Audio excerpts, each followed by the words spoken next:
na verdade, a gente vai falar de pulsões e o self.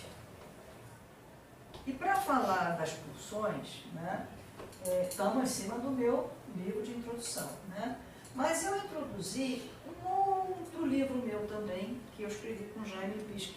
Jaime Pisque está ali, ele foi médico, psiquiatra pela UFRJ, psicanalista pela Brasileira, foi diretor e supervisor institucional no Unicamp do Ceará, Heitor Carrilho, até foi onde eu conheci, chefe do Centro de Psiquiatria e coordenador do Setor de Psicoterapia de Grupo do Hospital Pedro Ernesto, presidente da Associação Brasileira de Psicoterapia Análitica de Grupo e da Sociedade de Psicoterapia de Grupo. E manteve um grupo de estudos de estudos sobre Corrute por vários anos. Nós vamos voltar a algumas coisas que a gente falou da outra vez. Né? Freud delimitou, como a gente viu, o campo para as neuroses. Corrute ampliou para os transtornos narcísicos. Só que transtorno narcísico, para quem não sabe, nem não vou entrar aqui em pormenores, então as psicoses, né? Os estados fronteiriços, que é aquela pessoa que fica na fronteira borderline, entre a loucura, entre aspas, e a saúde mental, se é que a gente pode dizer assim.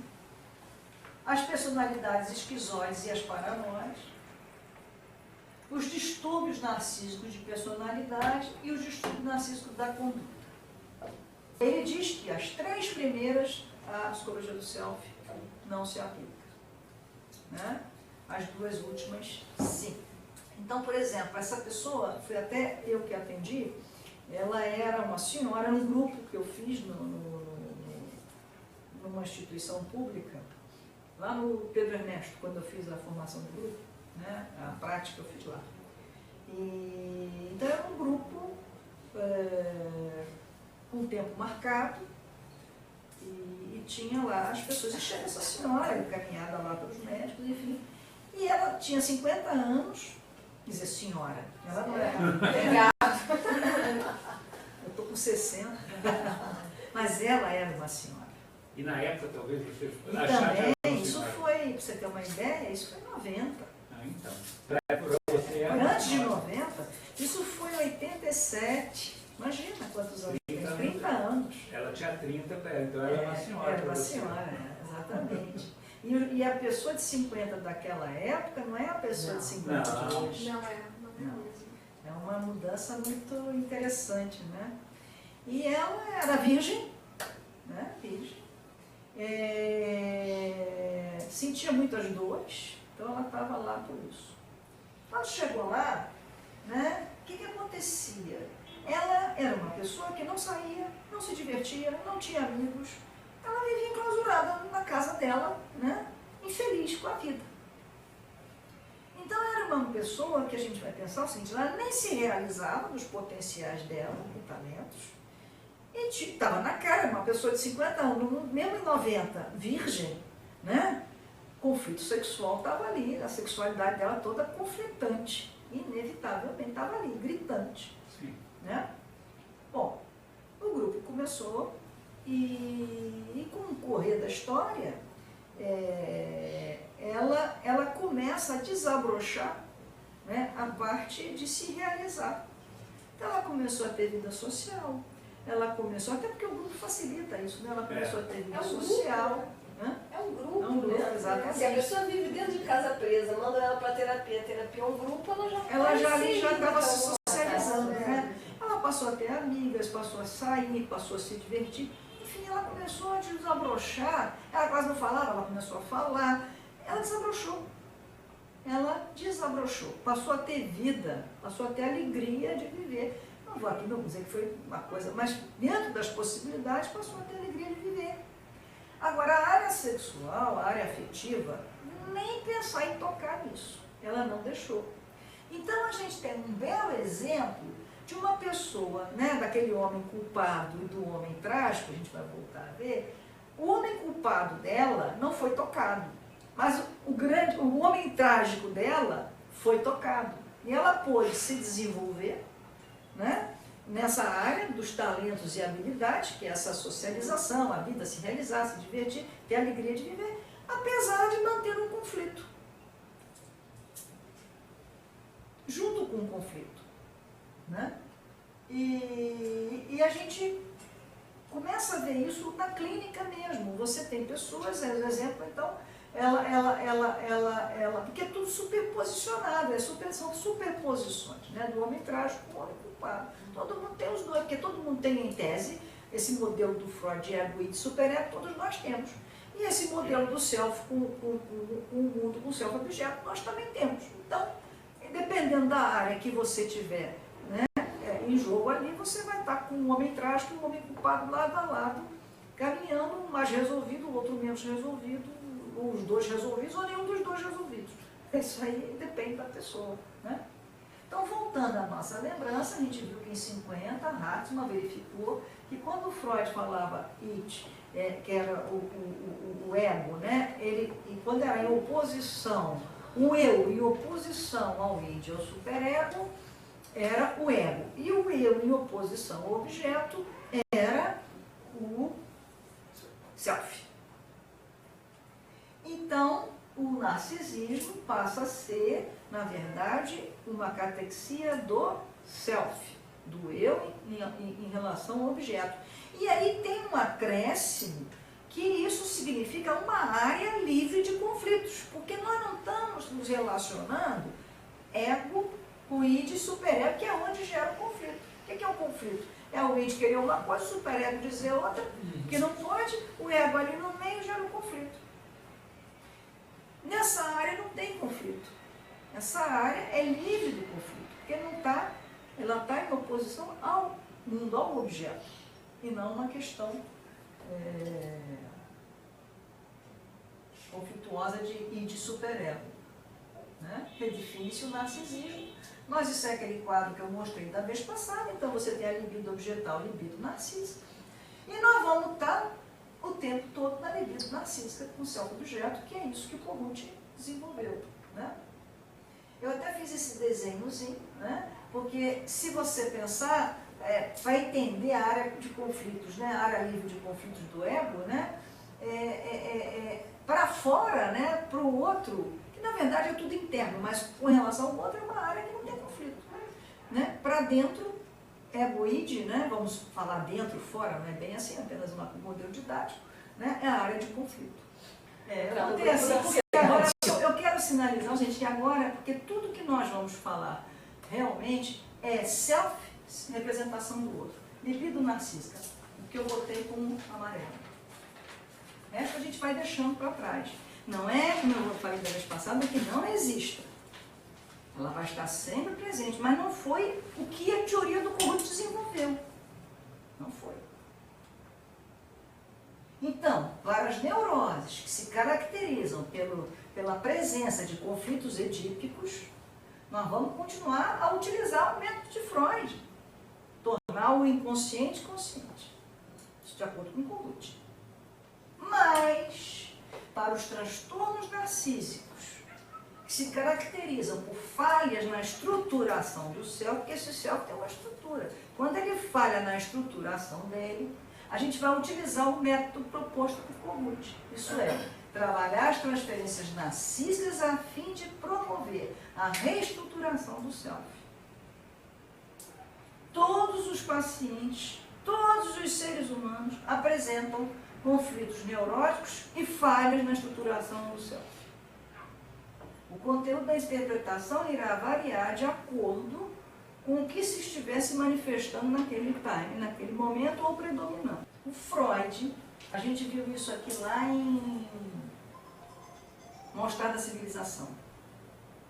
3 sofrimentos, o ser humano tem como fonte 3 sofrimentos.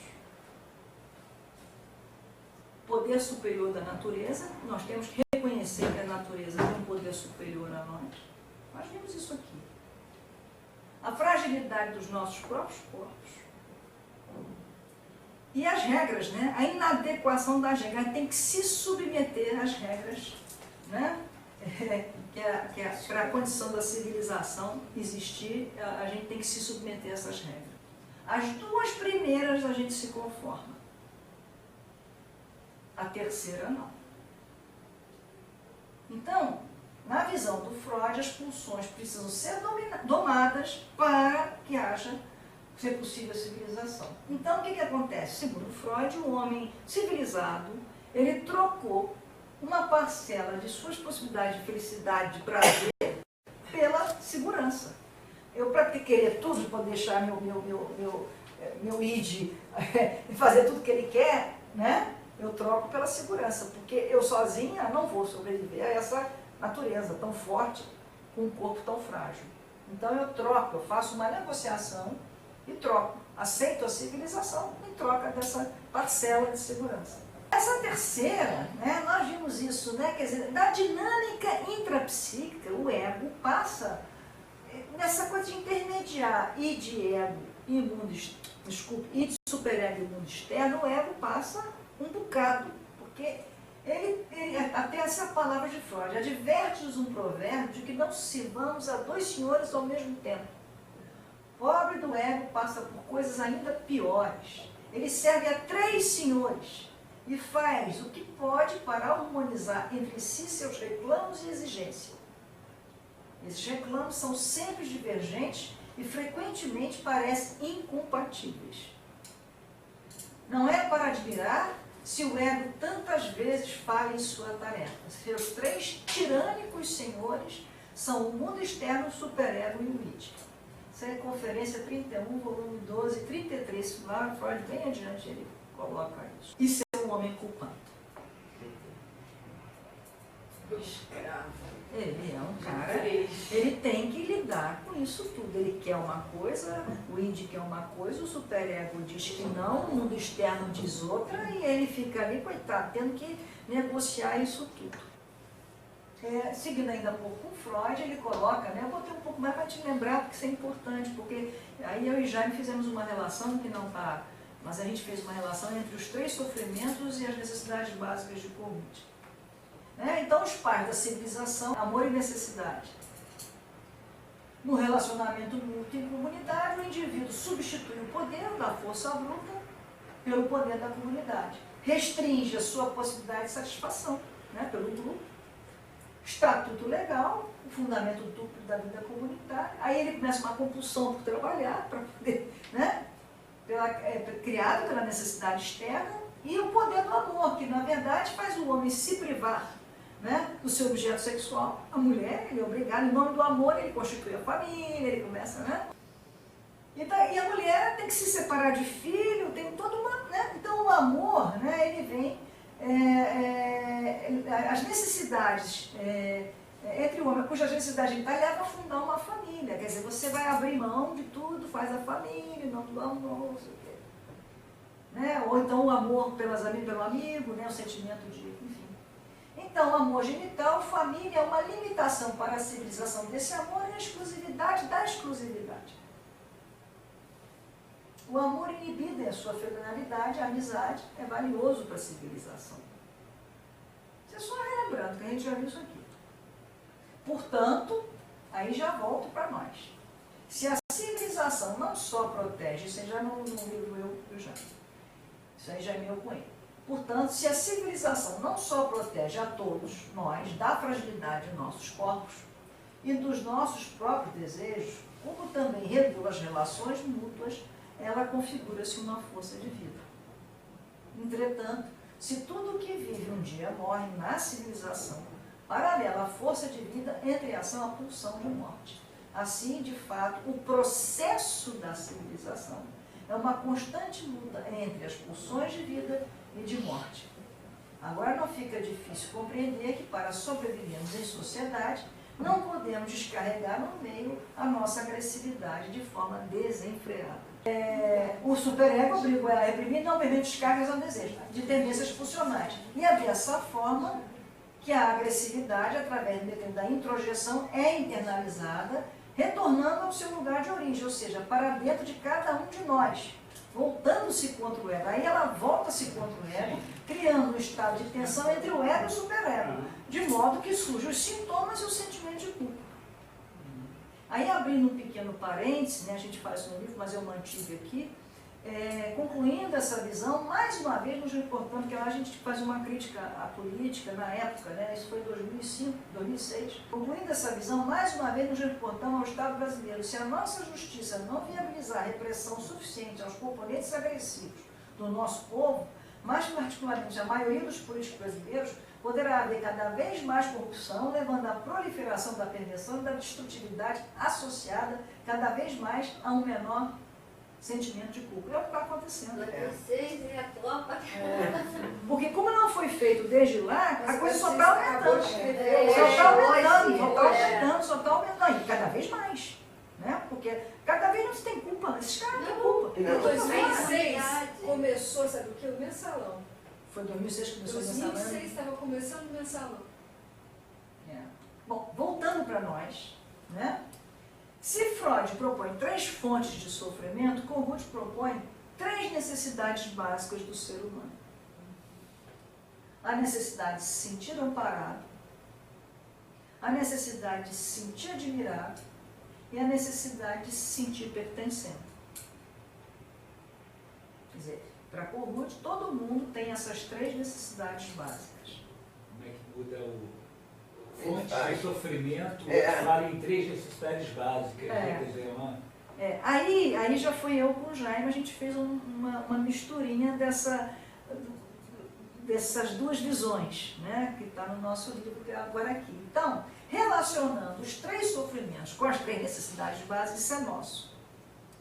A necessidade de sentir-nos admirados surge do sofrimento humano frente à fragilidade de nossos corpos. Deixamos com um sentimento de extrema impotência e baixa autoestima. A gente se sente tão frágil, tão pequeno, que precisa ser exaltado para se sentir um pouco mais forte. E a gente é que fez esse gancho, né? A necessidade de se sentir amparado surge do sofrimento humano frente ao poder superior da natureza, deixamos com um sentimento de extrema fragilidade. Realmente a gente precisa ser amparado diante desse sofrimento que a natureza nos coloca, né?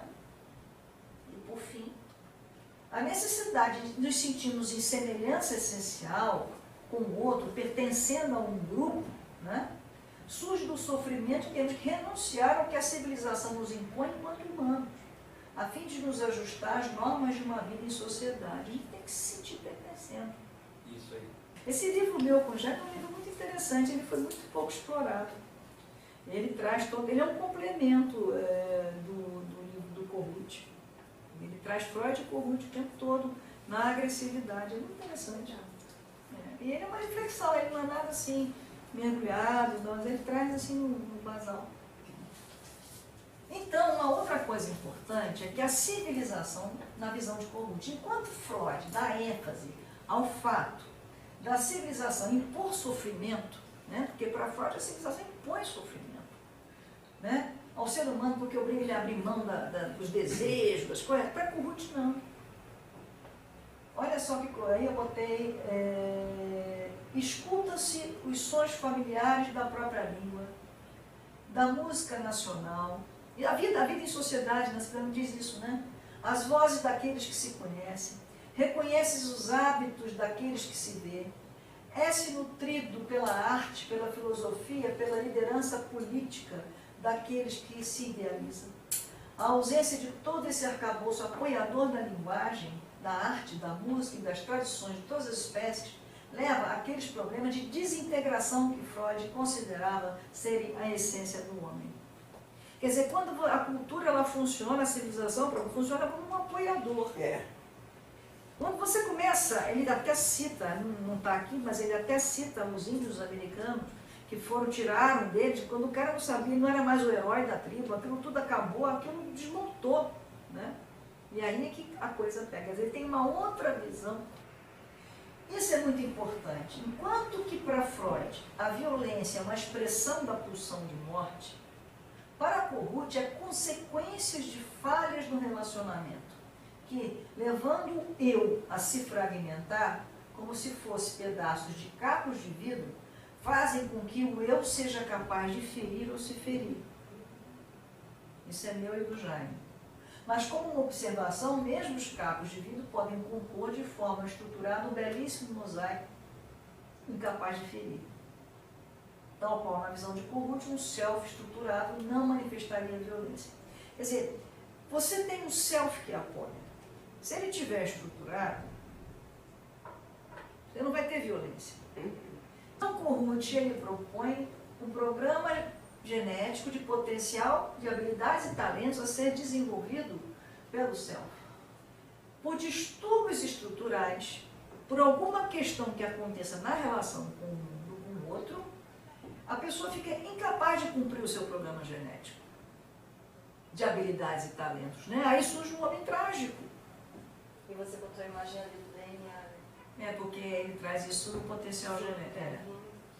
Aquele homem que possui tudo para se realizar, mas não consegue, tornando-se um homem infeliz.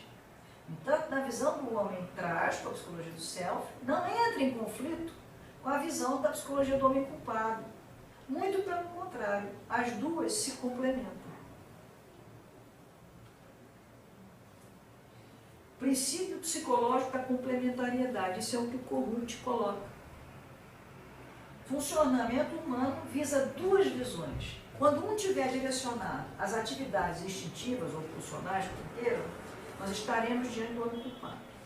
Quando estiver diante do preenchimento narcísico do self, você vai estar diante do homem trágico. As duas visões não necessitam estar integradas, elas se harmonizam. O princípio psicológico da complementariedade, como o Kohut falou. E elas se agrupam os dois aspectos, né, da psicologia total do indivíduo. O Kohut achava que a gente tinha uma psicologia total, era o homem culpado com o homem trágico.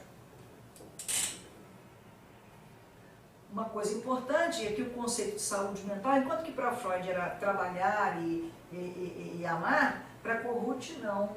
É uma maior coesão do self que permite a pessoa desenvolver suas habilidades e talentos e assim tornar-se capaz de amar, trabalhar com êxito e possuir a alegria de viver. Você vê tem muitos artistas aí que são muito doidos, né? Você vê cheio de conflitos, mas estão produzindo e são felizes. Nem por isso se tornam pessoas. Mas aí está postos de conflito, cabeça complicada que fulano tem, né? Mas está lá produzindo, está fazendo. Quer dizer, essa pessoa você tem a área dela do homem trágico resolvida e a outra não. E tem aquela pessoa que tem aquela vida toda funcionando, toda certinha, toda bonitinha, mas é um infeliz, não sabe o que faz. Essa está lá com os conflitos dela relativamente bonitinhos, resolvidos, mas a parte do homem trágico dessa pessoa está totalmente incapacitada. Trabalhar, aí eu botei isso aqui porque é aquela história que tem gente que diz que o último não aceita a pulsão de morte, não sei o que, não sei o que, então eu botei aqui porque eu achei isso é muito importante. Isso está escrito na psicologia do self e a cultura humana, né? Trabalhar com o self, ao contrário do que muitos possam pensar, não significa em absoluto abandonar o modelo e o método teórico proposto por Freud. Nas palavras de Kohut, o sistema de Freud é um sistema maravilhoso.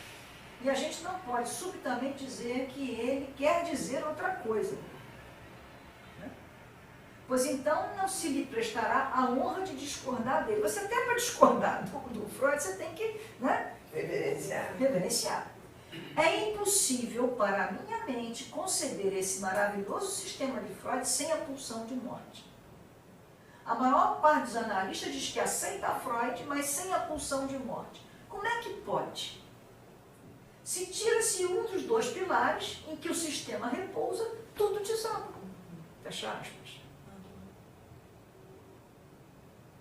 Isso é Kohut, palavras de Kohut. Mas ele é muito bom. Ele é muito bom, né? Eu também. Você também? Está muito perto do real, né? Ele é muito na experiência, ele é na experiência. Então você começa a ver, poxa, eu estou olhando Freud assim, com todo respeito e reverência, mas pensando, poxa, mas ele gostava de trazer situações de culpa, né? E aqui não, é de elevação. Não, e aqui a gente se acha, né? É, se encontra. na hora. Na hora. Não fica aquela coisa que você não sabe onde está. Né? No intrapsíquico. Ele diz aí não tem acesso a isso. Freud traz um sistema, né, mas longe da nossa, dali, do feijão com arroz, do dia a dia. É maravilhoso, eu acho o sistema do Freud, tirando, hoje a gente migrando então agora para as vibracionais, né, como a gente está para o sistema vibracional, o sistema do Freud vai revigorar. Claro, ele é muito chão, né? Ele é muito base. Agora faltava isso, né? Eu acho que é a evolução, é né? a evolução da coisa. Como eu acho que ainda falta, ele começa no genético. A estrutura dele está apoiada no genético. Né? A gente vai... Ele está no modelo newtoniano. Apesar dessa teoria toda, né, ela é à frente, ela está... O próprio Freud também já é à frente, mas estão assentados no modelo newtoniano. Tem que atualizar esse modelo. Né? É o que a gente aqui pretende. Então, para Freud, a sexualidade infantil é essencialmente conflitual e Kohut, a sexualidade pode ser vivenciada sem conflito. O conflito surge da fragmentação do self. A expressão do impulso instintivo de que o self integrado participa é normal, é uma experiência maravilhosa, congregadora, criativa e também ampliadora do self. O que podemos perceber é que, apesar de não estar explicitado na sua obra, Kohut propõe, porque ele não fala isso, mas é isso que está, né? As pulsões de vida e morte no início da vida encontrando-se em fusão devido ao apoio de um self-objeto. A defusão das pulsões ocorreria em decorrência da derrocada ou da falha da estruturação do self. Eu vou mostrar aqui, lembra que a gente viu lá atrás aquela coisa, como é que era o princípio do Nirvana, aí quando o ser vivo se transforma, né? O princípio de tendência de estabilidade de Fechner, o Nirvana, o princípio do Nirvana da Barbara Lowe, aí nos seres vivos o princípio do Nirvana se transforma em princípio do prazer, e influência do mundo externo, o princípio da realidade. Isso aí a gente viu lá no Freud, e a gente viu que os três princípios que regem o ser vivo é o princípio do Nirvana, o princípio do prazer, o princípio da realidade, segundo Freud. Né? Essa coisinha aqui embaixo são as fusões da pulsão que eu botei assim, azul com branco, essa coisa assim, fusão e defusão das pulsões. Né? Esses três princípios coexistem, segundo Freud, expressa a tendência da pulsão de morte, expressa a aspiração da libido e representa a influência do mundo externo. São os três princípios que coexistem na obra de Freud. Eu acho que o Kohut dá uma ênfase muito maior à questão das potencialidades desse ser humano. Com certeza. É por isso que deve ter analista falando da questão de não haver pulsão de morte. Porque você vai entender melhor agora, nem de por que abandonar, mas eu acho uma pena. Eu acho uma pena. Eu acho que não é abandonar as pulsões, que as pulsões eu até abandonei já, estou no sistema vibracional, mas a estrutura desse modelo que ele traz, dos conflitos, enfim, isso eu acho que não dá para abandonar isso. Né? Você tem que pensar assim também. Se você vai pensar só pelo lado da relação self, o apoiador do self, eu acho que você fica muito limitado. Eu acho que você tem que pensar um pouco mais amplo. É claro que eu só vou poder estar na relação self-objeto, eu não vou poder estar em outro lugar, porque eu só tenho acesso a isso, eu só tenho acesso à relação. Mas na hora que eu estou pensando naquela pessoa, pelo menos que eu estou tentando entender melhor aquela pessoa, eu vou tentar ir um pouco mais além. Né? Enfim. O Freud colocou, lembra? 2 anos, aquelas fases todas do Freud, né? A oral, a anal, tem a ambivalência entre a anal e a fálica, a latência genital. E aí ele coloca aqui a evolução da libido, né? Ela vai de uma fase para outra pela fusão, né? Porque essas pulsões ficam lá, e da fusão um pouquinho para lá, um pouquinho para cá. Então você vai avançar de uma fase para outra pela fusão, né? A possibilidade da fusão vai avançando. Quando você não tem quando acontece alguma coisa, né, um conflito maior, e aí vai ocorrer uma defusão, você vai regredir de uma fase para outra, né, e vai fixar na fase anterior. Né? Isso é Freud. Então, a evolução da libido de uma fase anterior para uma posterior. A regressão da libido de uma fase posterior para uma, né, pela defusão. E ainda uma forma intermediária entre a fusão e a defusão, que ele diz que é aquela pulsão que não se completou, né? Que seria ambivalência. Aí agora nós vamos entender bem Kohut. O que o Kohut faz? Ele pega esse modelo de Freud e joga um self. Ele apoia as pulsões.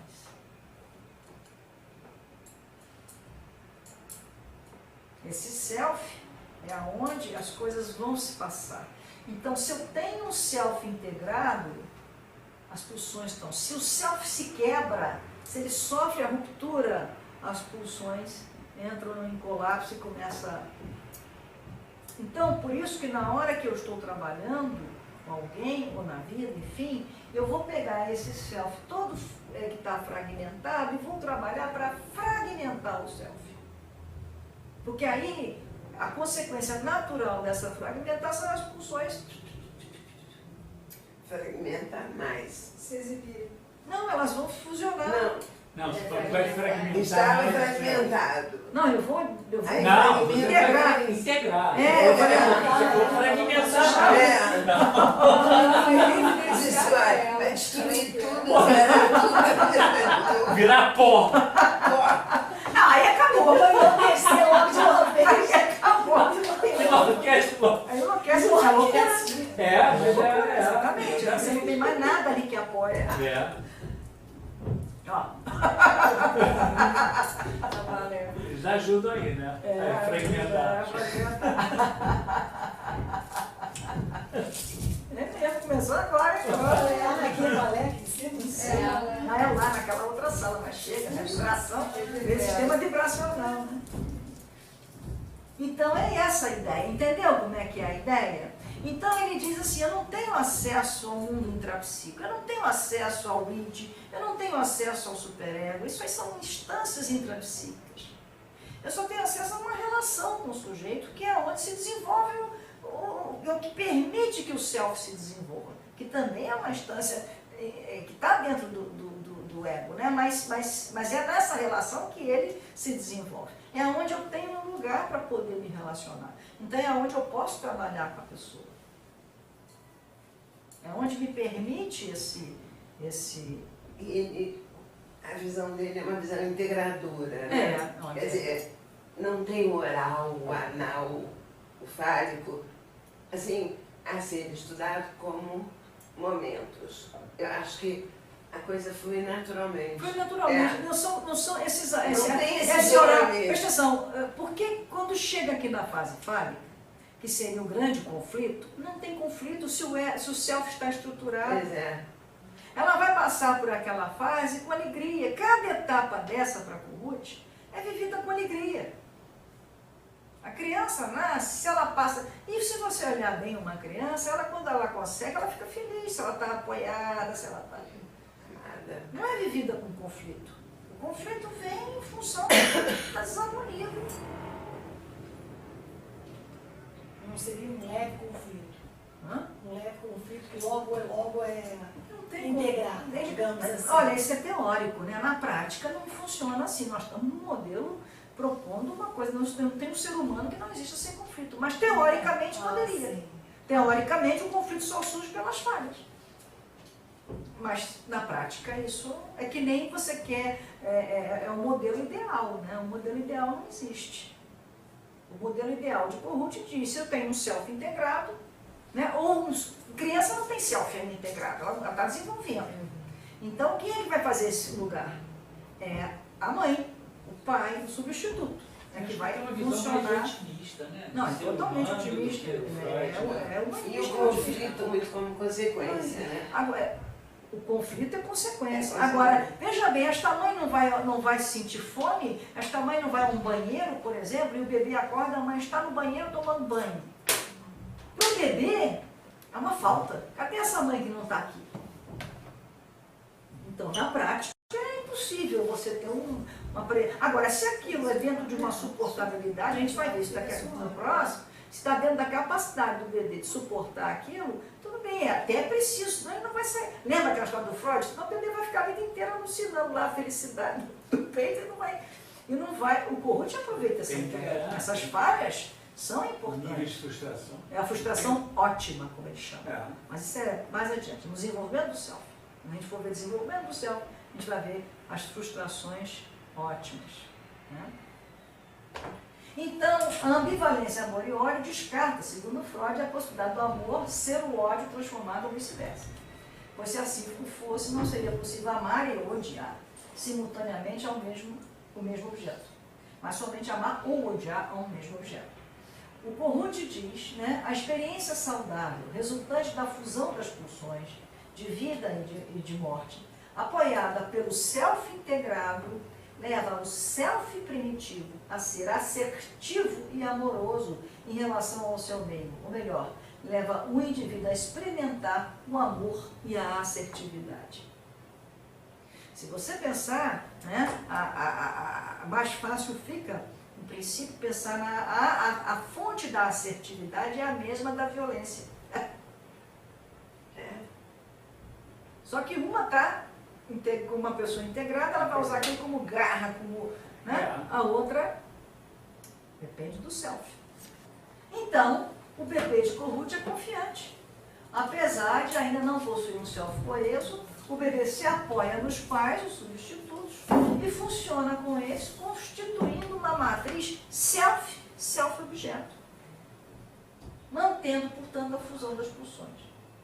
Se eles falham, né, em apoiar o self, ainda precário do bebê, ocorrerá a defusão das pulsões e eles ficarão isolados, provocando as experiências patológicas. Quer dizer, eu não sei se vocês estão percebendo que aquela libido narcísica, quando ela catequiza o objeto, né, enquanto que o Freud dizia que era, eu ponho a libido, eu retiro a libido, não, eu estou o tempo todo catequizando o objeto, a libido narcísica. Então, este objeto catequizado com a libido narcísica nada mais é do que o self-objeto. Originalmente, aí tem um livro aí que traduziu, não sei como é que está hoje as traduções, mas estava assim, objetos do self, não tem nada a ver. Houve um tempo que era self-objeto com hífen, e depois eles fizeram uma palavra só, self-objeto. Porque é exatamente isso, é um outro a serviço da minha estruturação. Eu catequizo, ao invés de eu trazer de volta a minha libido, para mim, como Freud pensava, né, eu botava, eu ponho no outro e ponho o outro a meu serviço. Enquanto eu não puder desenvolver essas funções. Né? Em termos descritivos, a linha básica do comportamento com respeito à agressividade não é o bebê enraivecido, destrutivo, é desde o começo o bebê assertivo, cujas agressões são um componente da firmeza e segurança com que ele faz suas exigências perante self-objetos que lhe oferecem um meio de respostas empáticas. A configuração psicológica primária, apesar de efêmera, não contém uma raiva destrutiva, mas uma assertividade genuína. O colapso subsequente da configuração psíquica maior isola o componente assertivo e, ao fazer isso, transforma secundariamente em raiva. O bebê não desenvolve confiança, ele a restabelece, porque ele nasce confiante. Ele perde quando ele encontra os obstáculos. Por isso que eu acho que parece que o tempo todo parece que tem uma pulsão de vida aí, que são de vida e morte, mas que estão integradas. Eu sei, mas é diferente um pouco do modelo do Freud, que parece que traz aquela coisa pessimista, que parece não, que é outro modelo. Em outras palavras, a princípio, a linha básica da vida psicológica não é revelada, nem em estados de equilíbrio psíquico completo, o bebê no sono sem sonhos, e nem em estados de equilíbrio seriamente abalado, isto é, em estados traumáticos, o bebê enraivecido faminto.